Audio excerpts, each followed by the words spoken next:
At the End of the Corridor, by Evangeline Wilner Ensley. Weird Tales, May 1950. Whenever Philip Martin felt like being funny, he would say that he was a professional grave robber. If people looked properly shocked, he would add, "I began with a king's grave," and then grin. A mild joke, not in the best of taste perhaps, but then everything about Philip was mild. His nearsighted brown eyes, his tall shambling frame, his face that never had been quite young. Even his shy way of showing off, of hoping, a little wistfully, that he could shock people or make them laugh. As a matter of fact, His Majesty the King had been dead about 3,000 years when Philip and his father, the late and distinguished James K. Martin, Ph.D., had dug him up. It is generally considered respectable to rob a man's grave if he has been dead long enough. The Martins, father and son, had always made a most correct and respectable thing of grave robbing. Just as they had of everything else they turned their well-kept, somewhat dry Bostonian hands to. That anything could ever change this, or indeed his own prim, proper personal life. Philip never dreamed when he set out for Greece to carry on the work of the late Dr. Kimon Dragoumis. He was contemptuously amused when, at a farewell dinner, a slightly tipsy Parisian savant said to him, "Some day you may rob one grave too many, my friend." Philip grinned. "You mean curses, that old tripe about ancient tombs having invisible guardians?" Delisip smiled. "You think me a foolish old man, Hein. Not all ancient things are toothless. Yet you may be wise, my young friend. Perhaps it is safer to rob the tombs of the ancient dead, of those who have had time to forget their wrongs. When I was young, I too went to Greece, to Mena where the old blood is purest, to write a book. But I saw what I dared not write. There are dead there who need no curses, they can act." He shuddered and crossed himself. Philip said indulgently, if dead men could walk because they had reason for revenge, a lot of them would have done it these last few years. The men who died in concentration camps, for instance. The savant said seriously, "That depends on the man, my friend, on what he studied while he was alive, what he knew and believed, on what his background was. Among simple yet ancient peoples who are still near the source of things, there are survivals." He rambled on, learnedly yet drunkenly, about primeval man, about vision and gifts that his modern descendants had lost, until Philip got very bored and took too many drinks. He had a headache next morning when he boarded the plane for Athens, but it was only the beginning of his headaches. For when he reached the little seaside village that had been the site of Dragoumis's work, he found nothing. Only the few tholoi that the great Greek had first found and explored were still visible. The bulk of that underground collection of mysterious Mycenaean tomb chambers had vanished as if the hills out of whose sides they had been carved had swallowed them up again. It seemed strange, in spite of the disaster that had come upon Dr. Dragoumis and his Kio workers, the guerrilla warfare that had raged for years afterward through this grim land, of sea and mountains, and was still uncomfortably near.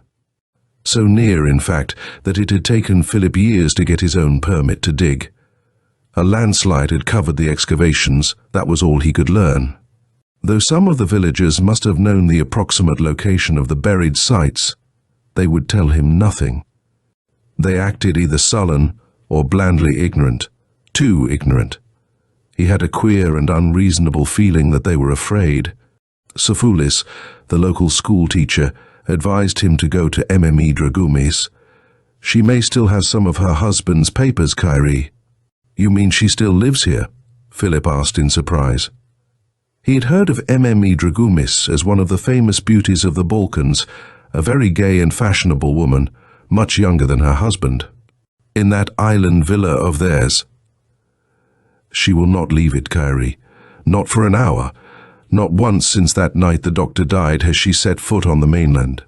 She says that her husband is still alive, that she must be there to greet him if he returns.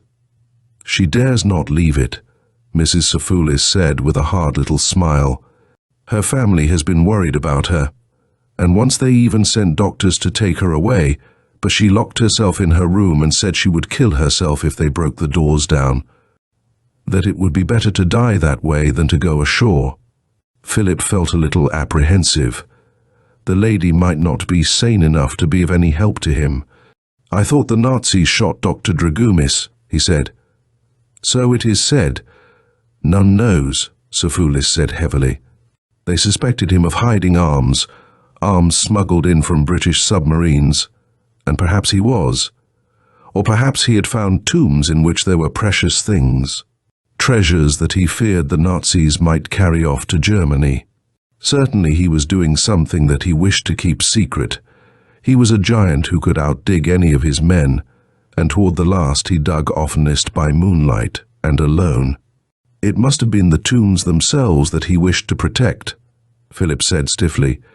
No true scientist would risk such monuments of TI past by storing arms in them. Who knows, Kyrie? A true patriot will risk anything. At least there was talk, too much talk, perhaps even someone who wished to talk too much.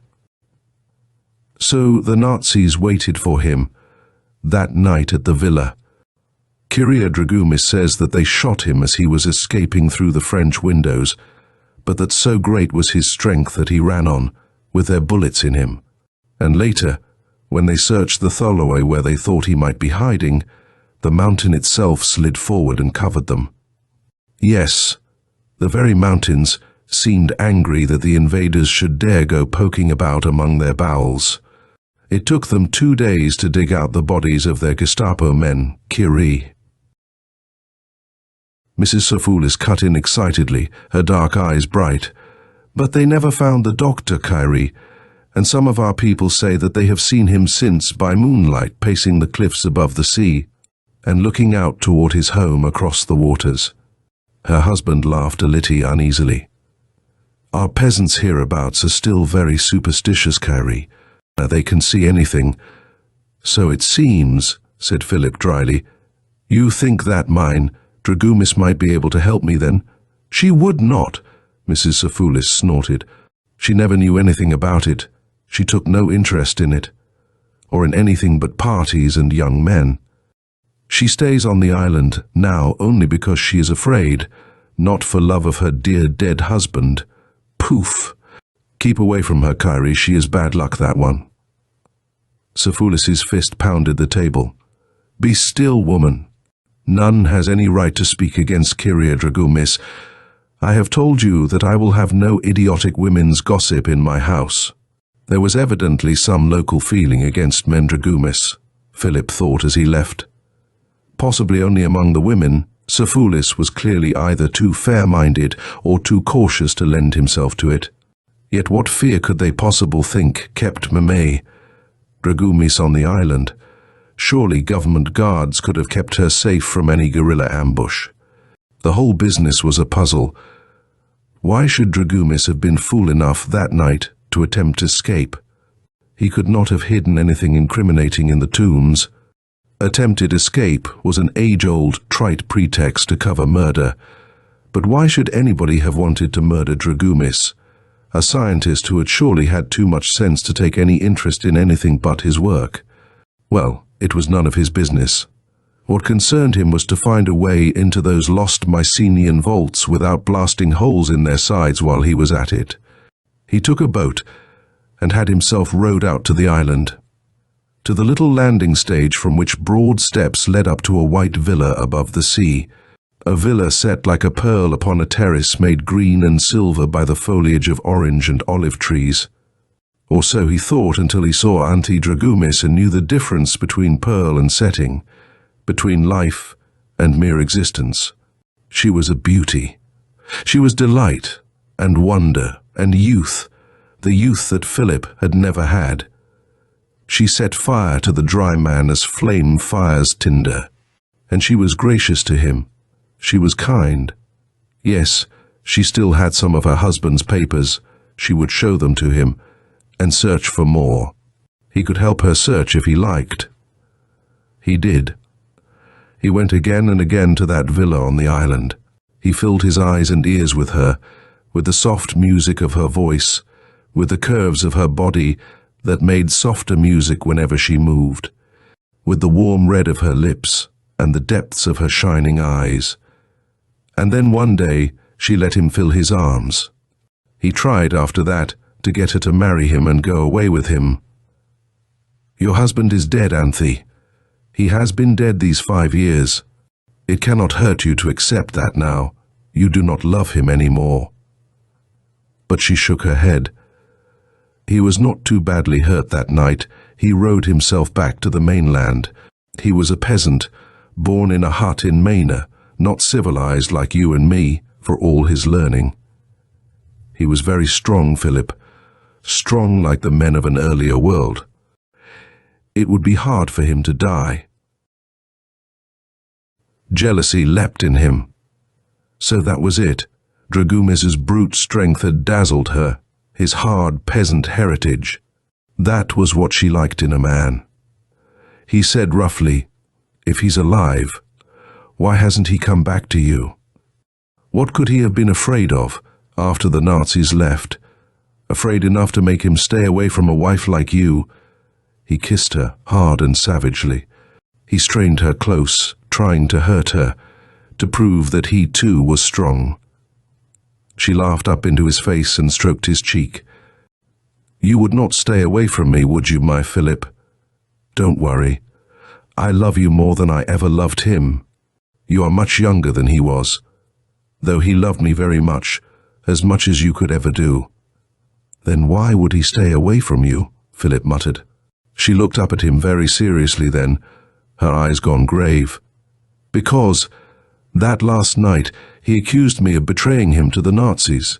Because the officer who came to arrest him was young and very handsome, a man I had danced with several times in Athens." She shivered. "But he was not handsome when they dug him out from under the mountain, after he had tried to follow my husband into the ancient tombs." Philip stared at her in horror. "You don't mean that Dragumis did have explosives in there and deliberately set them off, that he'd have destroyed Tholoi just to kill a few men?" She laughed. "Not a few men, no. One man, the man he thought had taken me from him. You would not do that, would you, my archeologist, my ruin lover? After all, it was Kimon, my poor aging Kimon, who loved me best."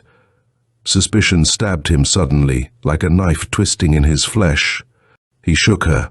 "Did you love the German then, Anthe? He was younger than your husband too, and so handsome." But that insulted her. She stormed at him. She raged and wept, until he practically had to go down on his knees and apologize to her. Until suspicion faded, became a shameful outrage that he dared not even remember. When she was quiet again, he tried once more to persuade her that her husband must be dead. "No living man could have stayed away from you so long. Whatever he was fool or mad enough to believe for the moment he could not. You are so beautiful, Anthe." But she only wept again and shivered. "You did not know Kimon, my Philip." "I did." She peered nervously over her shoulder, at the shadows that seemed to have grown blacker over the bed. "He was so strong, Philip. He was like the giant who could not die so long as he could touch his mother, the earth. Nothing could ever kill him completely here in his own hills. I think that he is still waiting somewhere, inside the mountain, in his Tholoi, waiting, watching for me. That is why I never dare set foot on the mainland, why I never can unless he is found and laid." Philip stared at her blankly. "But even if he were there, Anthe, a madman, in hiding, getting food somehow, he'd have stolen a boat Arid come out here long ago. You must see that." She looked very straight at him then. Her eyes were pits of blackness, blacker than the shadows. Her voice was hushed, almost a whisper. "There are those who cannot cross water." For a minute he did not understand. Then his face went whiter than hers, with an incredulous yet comprehending horror. For now at last he knew. Evil things could not cross water. The unalive yet undead could not. the terrible Vrykalex of Greek belief. All these years she had been lying, all these years she had believed her husband dead. A man no longer, but a thing of supernatural evil, an avenger who was seeking her. Why? About what else had she lied? But she had risen, she was coming toward him. Her eyes held his. Their warm brightness was all around him, and her arms were round his neck. "You will do that for me, my Philip? You will find him and lay him, so that we can go away together and be married, so that we can forget him and love each other, always." She pressed her cheek against his. "You will set me free from fear. You will do that for your Anthe, Philip? For me?" Her lips moved along his cheek softly, touched his ear. He stood quite still in her arms. He said hoarsely, "How could I find him even if he were there?" She said softly, almost crooning, "You will find him. You will lay him for your Anthe, for me." He did not answer. He stood there horrified, trying to think. In England and in Poland, they used to bury the unquiet dead with stakes through their hearts, to keep them down, to keep them from walking. What had been done to such dead men in Greece? He could not remember. Something not so simple as a stake, he thought. Something horrible. She pressed herself closer against him. She whispered, "It will not be so hard. I can tell you where to find the last tomb he found, the greatest, the Royal Tholos, the one he said he kept secret for fear the Nazis would loot it. You think he would have gone there, knowing that you knew the place?" Philip laughed harshly. He would have, to save what he could. He loved it more than anything, even me. Night after night he used to tell me of it, to describe his precious day's work when I wanted to sleep. But now at last that will be useful. It will help you to find him, and then you will cut off his arms and legs, so that he will have no feet to follow us, no hands to strike us. Philip said bitterly, "Do you want to tie them under his armpits, as murderers used to do in Solon's time? Are you mad, Anthe? I am to listen to you." She flung back her head, her eyes hard with suspicion. "No, I do not want them tied under his armpits. I want them brought here to me tonight. There are signs by which I shall know them. Do not think that you can deceive me. If I do not get them, I will never marry you. You shall never touch me again." Night found Philip on the mountainside, high above the lights of the village. He had one man with him, a big fellow with the brawn of an ox and almost as few brains. He came from another village, and if by any unlucky chance he should see Dr. Dragumis's body, he would not recognize it. He had said nothing, only looked scared and crossed himself when Philip had explained the need for this secret digging by night. "There may be treasures in this tomb, Costa, golden things that it would be risky to let the guerrillas hear of, though there is probably nothing but pottery and old stones. And perhaps fragments of some old king's body. If it is not well preserved, I may bring them up." Costa would not be surprised now if he saw pieces of a corpse. Philip gagged at the thought. It would hardly look human now, after so many years in the musty dark. Or would it? Philip did not know. He shuddered. How could Anthe be afraid of such a thing, lying there helpless, horrible in its rottenness and decay, pitiful because of the very hideousness that cancelled its one-time humanity? She was waiting for him now, below, in a boat about 100 yards offshore. She had to come so far to show him which particular crag covered the buried entrance to the Dromos, to that great passageway leading into the mountain's heart. He had expected her to go back after that, but she was still there, her boat a tiny dark speck upon the moonlit waters, waiting vulture-like, eager for her prey. She was grimly thorough, he thought. Ancient murderers were supposed to have been satisfied with cutting off their victims' hands and feet, but she could imagine the corpse running after her fleetly on the stumps of footless legs, catching and crushing her in handless arms, in an embrace that would break the bones. He shuddered again, mopped his forehead. Easy for a man to have fancies here, amid all this bleak wilderness of rock. "What is it? Are you tired, Kiri?" asked Costa hopefully. "We have been digging almost 4 hours now. You could go down to the boat, to the lady. Did she bring wine for us, Kiri?" Philip hesitated. He was tired, and the light was very bad. He had expected the moon to be bright tonight, to make the mountain almost as light as day. But instead, though it shone clear and bright upon the sea, some trick of cloud shadows cut it off from the slopes, shrouded them in pitch. He and Costa had to work by lantern light, and they kept the lantern muffled, for feet it might be seen from the village below. The shadows all around them were dancing, like immense black cats playing with 2 trapped mice. What if he were to assert himself, to go down to Anthe and tell her that he would do her work another night, when the light was better? But then she would laugh at his weakness, and she would be right. Was it not weakness? He answered Costa's proposition shortly. No. He set his teeth and plunged his spade into the earth, hard, with renewed vigor.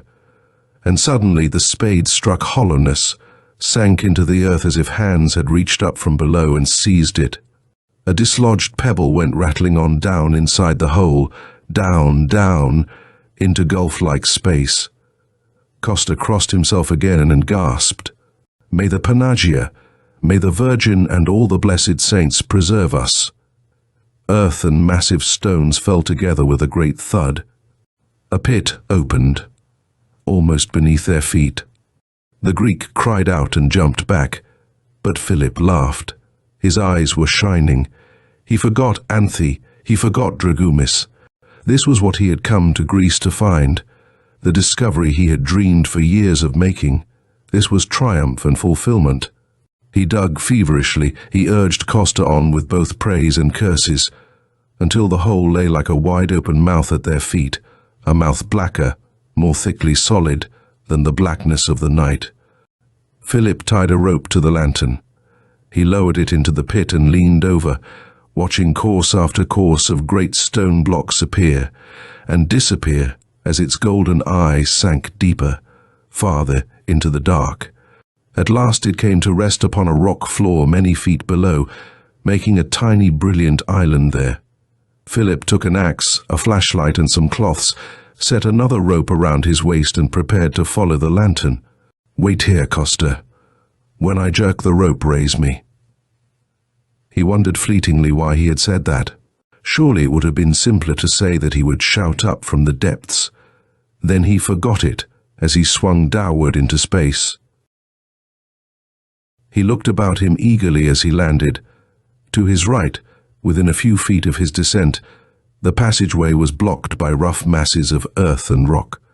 Probably these covered the real entrance to the Dromos, that which had been hidden for tens of centuries until Dragumis pierced its age-old seals. On that fatal night, it must have been crushed by the landslide that had buried his pursuers. But to the left, the passage stretched on, seemingly endless, into the mountain's heart. For a little way only the lantern's light pierced it, breaking the darkness into pieces, into dancing shadows. Did one of those shadows dart back as he looked, one a little thicker, a little blacker than its fellows? He did not heed it. His heart felt light, exultant, as he leveled his flashlight and walked on toward the blackness that looked solid as a wall. He no longer even felt horror of the axe beneath his arm.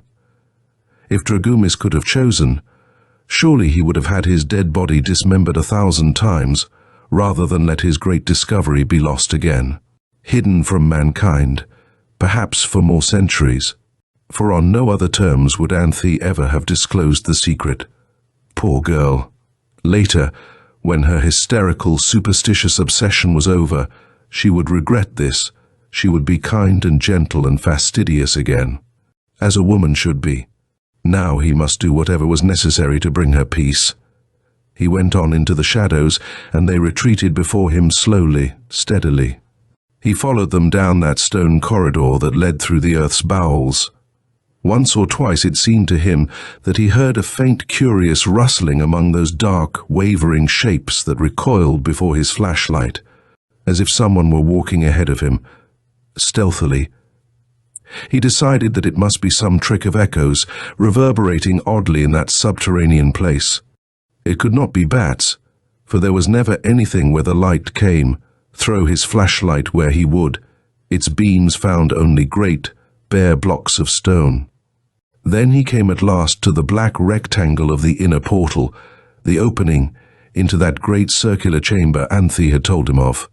There Dragumis had found golden vessels and golden filigree work, and images of gods that no man had worshipped for ages. There he had found bones, and there perhaps he had left his own. And there, at last, fear took Philip. It closed round his throat like an icy hand. In his inner ears a far-off voice seemed to cry, "Do not disturb the dead. Do not disturb the dead." He shrugged. That voice came out of his childhood, out of superstitions and conventional moralities engraved upon the young mind, as a phonograph record is engraved upon wax. He thought, "I am being foolish as Anthe. I have handled many mummies. I have felt their dry, withered flesh slough off my hands. What difference is there? What real difference? A man can be as dead in 3 minutes as he will be in 3,000 years. He swung the flashlight forward toward the inner chamber. He saw the gleam of gold. He saw strange, grotesque shapes of stone. He saw carved stone larnaki, and in the far corner, a table of red marble. Its legs gleamed under the light, like blood. Was there something on top of the table, among the shadows? Something long and dark and still, like the outstretched form of a man. Once again fear took him. He could not bear to throw the flashlight upon the tabletop to see. He edged slowly into the chamber, moving cautiously, laboriously, as if through invisible barriers. There were no more echoes. In the deathly silence he heard nothing but the fierce, hard pounding of his heart. Suddenly he stopped. He could not bear to go farther, to come within touching distance of that thing that might be lying there. He set his teeth and his will. Slowly, as if it were a rock too heavy for him to move, the flashlight came up. Its beams touched something upon the tabletop. A man's hand that lay lax and brown and leathery upon red marble. A large hand, larger than most men's. Firm and sleek as leather it looked, and yet in some curious and subtle way as lifeless. None could have mistaken it for the hand of a living man. Philip's brain reeled. Through it ran dizzily words he had heard among the Greek peasants and never heeded. The bodies of the walking dead, of those whom the earth had not loosed, were incorruptible, undecaying. And as he looked, the hand changed. The lingers tensed, the long tendons on the back of it rose and stiffened, as if that dark, recumbent form were bracing itself to rise. With a strangled cry of horror, Philip hurled himself forward, the axe gleaming above his head. Costa shivered. The night wind was cold, and once a cry had seemed to drift up from the depths below. He had listened closely after that, but he had not been able to tell whether the cry was repeated, whether a faint, horrible screaming, muffled by distance, had come up from the earth. The rope at his feet jerked suddenly, convulsively, like a great snake. He cried out and jumped bayed, then remembered and gasped with relief. The signal. Gladly he hauled his master up. "The saints be thanked, Kyrie. You are safe. I thought I heard something." The tall man did not answer. He turned and strode off down the mountainside with long, swift strides. He goes very fast, Costa thought, as if there was something before or behind him for which he could not bear to wait. He does not even stop to give me any of the bundles he carries. He followed with a lantern, looking curiously at those bundles. They were long and narrow. They looked like human arms and legs. When he saw a limp hand dangling from one of them, he crossed himself. The old king must have come all to pieces. Who would have thought he would still have looked so human? He gained a little on his master. The lantern rays fell on those packages, and Costa's eyes grew large and round. After that he walked more slowly, and let the distance widen between himself and the tall figure ahead. For through the cloth wrappings something dark was seeping, something that stained the white linen. He dropped farther behind when they came within sight of the shore, and his master spurted suddenly, running out with demonic speed onto the white sands. The clouds had left the moon, the beach was almost as bright as day. A cry came from the boat. The waiting woman tugged at the oars and swung it in, closer. She leaped out upon the sands. Her voice pealed out a song of gladness. "You have them, Philip, you have them!" She ran forward, her arms outstretched, her face bright with triumph. The man waited for her. He had stopped and stood very still. He made no move, either to meet or welcome her. And when she reached him, she did not even look at him. She only clutched, with hands as terribly eager as her eyes, at those packages he carried. Silently, he let her take them. Silently, he stood over her as she unwrapped them. As their ugly, stained contents fell from her paralyzed hands to the earth, and then she screamed. Terribly and horribly she screamed. For the first time she looked up into his face and saw it. He took off his hat, Philip Martin's hat, and moved toward her, and in that clear moonlight, for all the distance. Costa saw that his head was not Philip Martin's head. After that, Costa's eyes closed and he knelt and prayed. He did not see what made the lady scream again. Her cries kept on for quite a long time, but at last the beach was silent. There was no sound on it, even the sound of a retreating footstep. And then, and only then, did Costa find the strength to run away. Later, the Athenian newspapers carried feature headlines: "Fresh guerrilla outrages," "Mutilated body of American archeologist found in Mycenaean tomb." On a nearby beach had been found the bodies of Kyria Dragumis, and of a man who must have been one of the guerrilla murderers. A giant of a man, whose body, unaccountably, crumbled and fell apart when it was touched. End of At the End of the Corridor by Evangeline Wilner Ensley.